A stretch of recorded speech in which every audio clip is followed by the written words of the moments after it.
دنیا میں جتنے بھی لوگ آئے ہیں جانے ہی کے لیے آئے ہیں. کوئی جاندار ایسا نہیں جس تک موت کا ہاتھ نہ پہنچے. ہر جاندار تک موت کا ہاتھ پہنچنا ہے اور ہر جاندار کو موت کی وادیوں سے گزرنا ہے. واضح لفظوں میں قرآن مقدس میں رب قدیر نے فرما دیا کل نفس ذائقۃ الموت.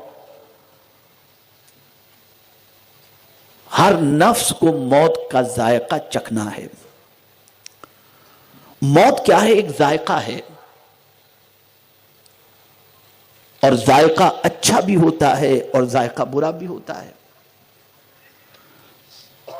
جن کی موت کا ذائقہ اچھا ہوتا ہے وہ مرنے کے بعد بھی دوبارہ جینے کی تمنا کرتے ہیں کہ پھر سے موت کا ذائقہ حاصل کریں. جیسے شہید کہ جنت میں جب پروردگار ان سے پوچھے گا کہ کیا تمنا ہے تو وہ کہیں گے مولا دوبارہ دنیا میں بھیج، تیرے نام پر مرنے میں جو مزہ آتا ہے وہ جنت میں بھی مزہ نہیں آتا. تو یہ ذائقہ ہے موت کا. اس وقت سب سے زیادہ غفلت کا شکار مسلمان اگر کسی چیز سے ہے تو وہ موت سے ہے. برائیاں اس لیے کر رہا ہے کہ موت کو بھول گیا. نمازیں اس لیے چھوڑ رہا ہے کہ موت کو بھول گیا. بد کرداری اس لیے کر رہا ہے کہ موت کو بھول گیا. شراب نوشی اس لیے کر رہا ہے کہ موت کو بھول گیا. جوا اس لیے کھیل رہا ہے کہ موت کو بھول گیا. قرآن کہتا ہے کل نفس ذائقۃ الموت. ہر نفس کو موت کا ذائقہ چکھنا ہے. کسی کی موت اچھی ہوتی ہے جس پر لوگ رشک کرتے ہیں اور دعا کرتے ہیں کہ اللہ ایسی موت ہمیں بھی نصیب فرمائے. اور کسی کی موت اتنی بھیانک ہوتی ہے کہ آدمی دعا کرتا ہے کہ اللہ تعالیٰ ایسی موت سے ہمیں بچائے. اللہ ہم سب کو بھی اچھی موت عطا فرمائے، ایمان پر زندگی دے اور ایمان پر خاتمہ فرمائے. کون ہے جو اس دنیا میں ہمیشہ رہنے کے لیے آیا؟ بسا اوقات انسان بہت سارے منصوبے بنا لیتا ہے. کل میں یہ کروں گا، میرا گھر بن جائے گا، رہنے جاؤں گا، میرے بچے اس میں بسیں گے، ان کے بچے رہیں گے. یہ ساری چیزیں انسان کرتا ہے کل کے بھروسے پر. لیکن اس کل کے آنے سے پہلے وہ اس دنیا سے چلا جاتا ہے.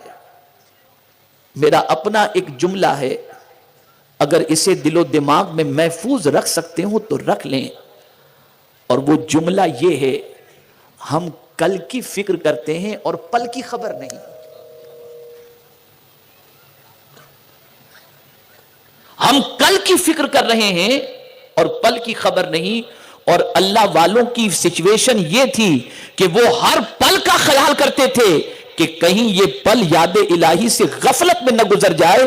اس لیے میرے پیارے آقا صلی اللہ علیہ وسلم کے پیارے دیوانوں، سلطان الہند جیسے جب اس دار فانی سے کچھ کرتے ہیں تو کچھ اور ان کی پیشانی پہ لکھا ہوا نہیں تھا، یہی لکھا ہوا تو تھا ھذا حبیب اللہ مات فی حب اللہ.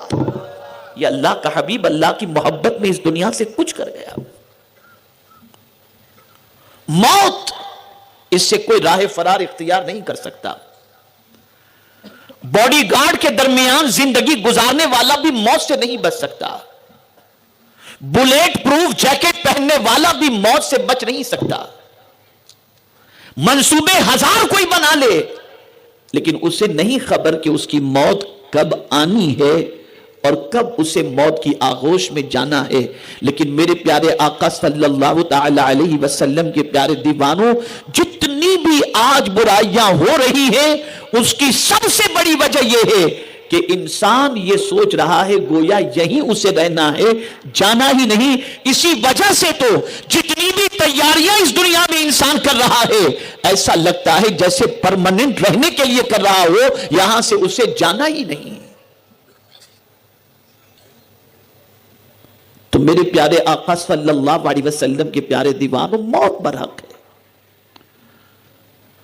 موت کے پل سے ہر ایک کو گزرنا ہے. لیکن آقا کریم صلی اللہ علیہ وسلم کو اپنی امت سے بڑا پیار، بے پناہ محبت، بے پناہ محبت.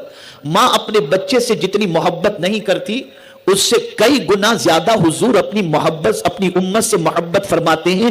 اس لیے حضور صلی اللہ تعالی علیہ وسلم نے ایسی تعلیمات عطا فرمائی کہ اگر کوئی ان تعلیمات پر عمل کرے تو اس کے لیے موت بھی آسان ہو جائے، اور جب وہ رب قدیر کی بارگاہ میں حاضر ہو تو جہنمی بن کر کے نہیں، جنتی بن کر کے حاضر ہو. تو ایک بات تو یہ سمجھ لیں کہ موت برحق ہے اور ہر نفس کو اس کا ذائقہ چکھنا ہے. دوسری چیز، وَإِنَّمَا تُوَفَّوْنَ أُجُورَكُمْ يَوْمَ الْقِيَامَةِ، قیامت کے دن تم کو تمہارے کیے کا مکمل بدلہ دیا جائے گا. قیامت وہ جگہ ہے جہاں پر انسان کے کیے ہوئے کا کمپلیٹ بدلہ دیا جائے گا، ادھورا نہیں. ادھورا تو دنیا میں دیا جاتا ہے. یہ مزدور جو اسٹرائک پر اترتے ہیں اس کی وجہ کیا ہے؟ انہیں پورا اجر نہیں دیا جاتا تو اسٹرائک پر اترتے ہیں. یہ مزدور یونین کیوں بنی ہے؟ جب ان کو پوری سیلری نہیں ملتی، پورا اجر نہیں ملتا، تبھی وہ اسٹرائک پر اترتے ہیں اور روزانہ مطالبہ ہوتا رہتا ہے سیلری بڑھاؤ، ہمیں ہمارا معاوضہ صحیح نہیں ملتا. لیکن قیامت ہے ہی اس لیے کہ بندوں کو قیامت کے دن ادھورا اجر جو دنیا میں ملا تھا وہ محسوس کر رہے تھے. تو یہ بتایا جا رہا ہے اگر کچھ کم دنیا میں تمہیں ملا تھا تو غم نہ کرو، قیامت ہے ہی اس لیے تاکہ تمہارے اجر کو پورا پورا تمہیں دے دیا جائے، وہاں پورا اجر دیا جائے گا. میں بتاؤں اس کو مثال کے طور پر، بہت سارے مسلمان یہ کہتے ہیں میں نماز پڑھتا ہوں مجھے روزی نہیں ملتی، معاذ اللہ، کم ملتی ہے. دینداری اختیار کیا ہوا ہوں پھر بھی مجھے جتنا ملنا چاہیے نہیں ملتا. شراب پینے والے کو، جوا کھیلنے والے کو، برائی کرنے والے کو زیادہ ملتا ہے. اور زیادہ تر آپ دیکھیں گے، اب جو میں بات عرض کرنے جا رہا ہوں غور سے سنیے گا، زیادہ تر آپ دیکھیں گے آدمی جتنا زیادہ دیندار ہوتا ہے اتنی ہی زیادہ پریشانی میں گرفتار ہوتا ہے. آقائے کریم صلی اللہ علیہ وسلم کی بارگاہ میں ایک صحابی حاضر آئے اور عرض کیا یا رسول اللہ صلی اللہ تعالی علیہ وسلم میں آپ سے محبت کرتا ہوں. سرکار نے فرمایا کیا کہا تم نے؟ کہا حضور میں آپ سے بے پناہ محبت کرتا ہوں. پھر حضور نے فرمایا کیا کہا؟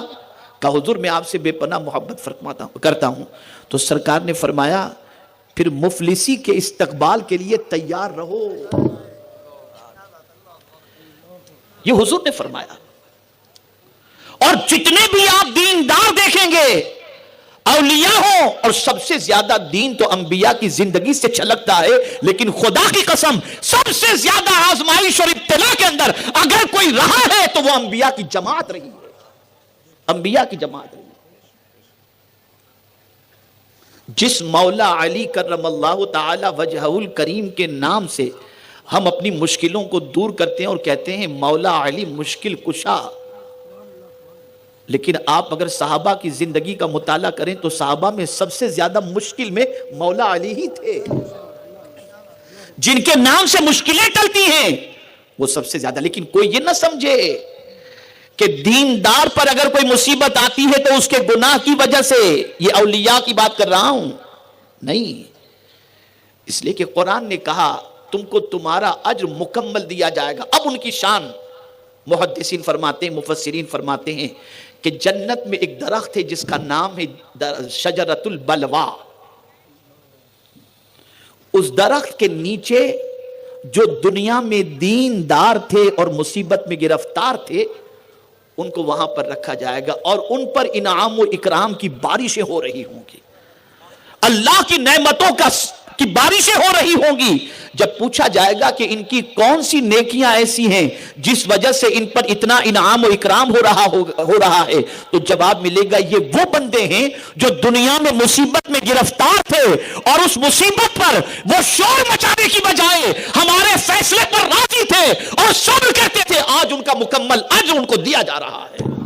اسی لیے قرآن نے صبر ہی کا اجر بتایا، اور جب صبر کا اجر بتایا تو لمیٹیڈ نہیں ان لمیٹیڈ بتایا اور کہا انما یوفی الصابرون اجرهم بغیر حساب، کہ بے شک صبر کرنے والے کو بے حساب بدلہ ملے گا.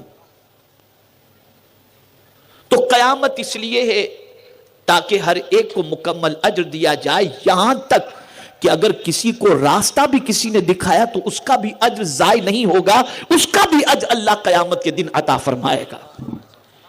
ایک بھی نیکی ایسی نہیں ہوگی جس کا بدلہ میرا مولا قیامت میں نہ عطا فرمائے، عطا فرمائے گا۔